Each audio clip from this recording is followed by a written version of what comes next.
Good morning, students. This is Anand Srivastava, Humanities teacher, class 12C.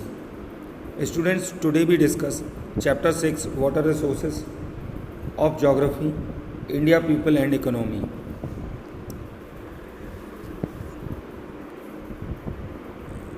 Students, chapter की शुरुआत कुछ इस तरह से होगी कि पृथ्वी पे आपको चारों तरफ देखने पे सबसे ज़्यादा पानी ही दिखाई देता है। 71% से भी ज़्यादा हमारी अर्थ पानी से घिरी हुई है, बट इसके बावजूद भी जो पानी हम लोग उपयोग कर सकते हैं अपने जीवन के लिए, वो हमारी अर्थ पर 3% ही है। ऐसा क्यों है? क्योंकि हम सभी जानते हैं कि जो ओशियंस में, सी में वाटर है, दैट इज़ सेलाइन इन नेचर और brackish, that means it is salty, it is not for the human use. So rest 3% water which is not salty or which is not spoiled, that is free for the human use. But problem क्या है? But problem ये है कि water जो है वो हमारे अर्थ से continuously कम होता चला जा रहा है और fresh water human use के लिए कम available हो पा रहा है। अगर आप देखें तो अलग अलग रीजन में, अलग अलग जगह, अलग अलग तरीके से वाटर का यूटिलाइजेशन होता है। नेक्स्ट टॉपिक आपको इसी पेज पर मिलेगा, पेज नंबर 60 पर, जिसका नाम है वाटर रिसोर्सेज इन इंडिया। तो वाटर रिसोर्सेज इन इंडिया में वो आपको बताने की कोशिश करेगा कि भारत एकमात्र ऐसा देश है जिसके पास 2.45% वर्ल्ड की ज़मीन है और 4% वर्ल्ड का वाटर रिसोर्स वो ओन करता है। लेकिन एक बात हमें साथ ही साथ ये भी ध्यान रखना चाहिए कि भारत में अगर 2.45% वर्ल्ड की ज़मीन है और 4% वर्ल्ड का फ्रेश वाटर अवेलेबल है, तो 16% वर्ल्ड की पॉपुलेशन भी यहाँ पर रहती है। अगर हम देखें कि पूरा पानी प्रेसिपिटेशन के ज़रिए जो कंट्री को मिलता है वो कितना है, तो टोटल पानी जो हमारी कंट्री को प्रेसिपिटेशन के ज़रिए मिलता है वो 4000 क्यूबिक सेंटीमीटर है। और ये पानी हमारी कंट्री के लिए काफ़ी सफिशिएंट है। अगर आप देखें कि the availability from surface water and replenishing ground water is 1869 cubic kilometre. Out of this only 60% can be put to beneficial usages, thus the total utilisable water resource in the country is only 1122 cubic kilometre. यानी कि आप देख सकते हैं कि जो ground water है उसमें से भी हम 60% ही यूज़ कर पाते हैं, रिमेनिंग 40% हम यूज़ नहीं कर पाते हैं। अब अगर बात करें कि सरफेस वाटर रिसोर्सेज, तो वो जब सरफेस वाटर रिसोर्सेज की बात करेगा तो बताएगा कि भारत के अंदर आपको रिवर्स में, लेक्स में, पॉन्ड्स में अलग अलग जगह सरफेस वाटर मिल जाएगा और there are about 10,360 rivers and their tributaries longer than 1.6 km each. This means annual flow in all the river basin in India is estimated about 1,869 cubic kilometer, जो कि हम पहले पैरा में भी पढ़ के आए हैं। और ध्यान रखें कि हम इसका 60% ही यूज़ कर पाते हैं, 40% वाटर हम आज भी इसका यूज़ नहीं कर पाते हैं और वो वैसे ही बर्बाद हो जाता है।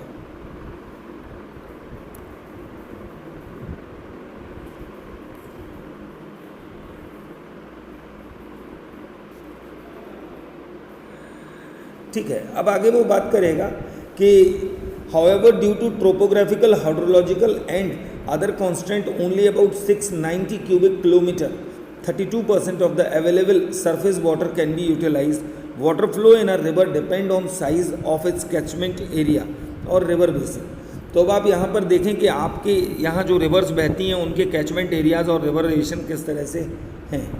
तो इसमें देखें तो India has very high spatial variation in rainfall and it is mainly concentrated in monsoon season. तो हमारे यहाँ जो रेनफॉल है वो भी रेगुलर नहीं है, वो मानसून के हिसाब से है। आप लोग इसके बारे में पहले भी पढ़ चुके हैं, ठीक है।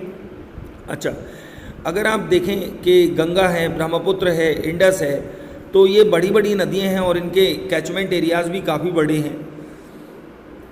इनके अंदर जो प्रेसिपिटेशन है वो भी बहुत ज़्यादा हाई है। Ganga, the Brahmaputra, the Barak river, ये जो वो रिवर्स हैं जो 1/3 of the total area of the country have 60% of the total surface water resources. ये वो रिवर्स हैं जो 1/3 आपके वाटर रिसोर्सेज को अपने पास रखती हैं, ठीक है। अब आप देखें तो काफ़ी सारा पानी जो है हमारी साउथ इंडियन रिवर्स में भी फ्लो करता है, जैसे कि गोदावरी है, कृष्णा है, कावेरी है। इस तरह से अलग अलग रिवर्स आपको देखने को यहाँ पे मिल जाएंगी जो अलग अलग तरह से कैचमेंट एरियाज़ बना रही हैं, ठीक। लेकिन हम देखें तो साउथ की रिवर्स में उतना पानी नहीं मिलता है जितना पानी हमें नॉर्थ की रिवर में मिलता है। Now we talk about ground water resources. तो अगर हम ग्राउंड वाटर रिसोर्सेज की बात करें तो आप टेबल 6.1 इसमें देख सकते हैं। टेबल 6.1 में उन्होंने दिखाया है कि ग्राउंड वाटर रिसोर्सेज किस तरह से आपकी कंट्री के अंदर काम कर रहे हैं। यहाँ पर ब्रह्मणी विद बैतरनी, ब्रह्मपुत्र, चंबल कंपोजिट, कावेरी, गंगा, गोदावरी, इंडस, कृष्णा, कच्छ और अलग अलग नदियों के बारे में पूरा डिटेल में दिया हुआ है। तो ग्राउंड वाटर रिसोर्सेज को अगर हम देखें तो the total replenishable ground water resources in the country is about 432 cubic kilometer. Table 6.1 shows that the Ganga and the Brahmaputra basin have about 46% of the total replenishing groundwater resources. The level of groundwater utilization is relatively high in the river basin lying in the northwestern region and part of the South India. अब अगर हम ground water utilisation की बात करें तो ground water utilisation जो है पंजाब, हरियाणा, उत्तर प्रदेश जैसे स्टेट्स में आपको बहुत ज़्यादा यूटिलाइज होते हुए मिल जाएगा।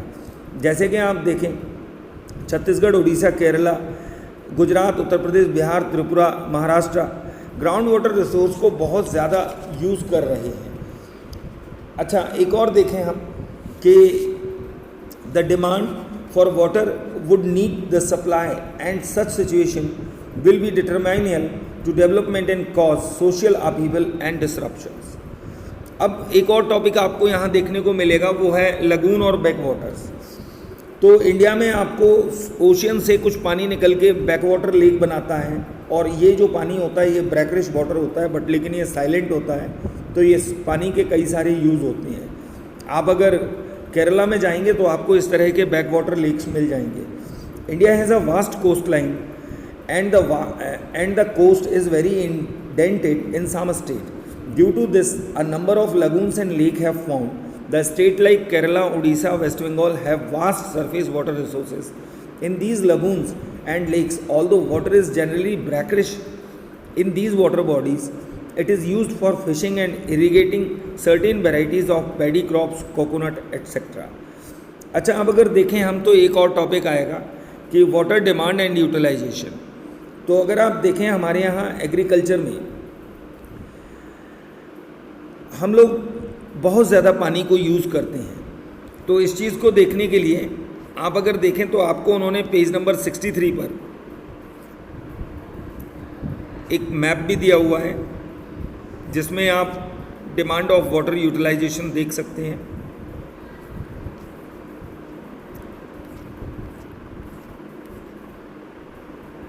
तो एक्चुअली है क्या, आप अगर देखें तो 80%, 89% और 92% वाटर हम लोग यूज़ कर रहे हैं एग्रीकल्चर के लिए।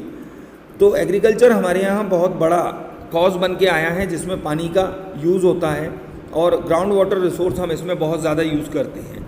खास करके आप देख सकते हैं कि हमारे जो स्टार्टिंग के 5 ईयर प्लान्स रहे उनमें बहुत ज़्यादा गवर्नमेंट ने फोकस किया एग्रीकल्चर के ऊपर, जिसका रिजल्ट रहा कि Bhakra Nangal dam, Hirakud dam, Damodar valley, Nagarjuna Sagar, Indira Gandhi canal आदि चीज़ें हमारी गवर्नमेंट ने बनाई।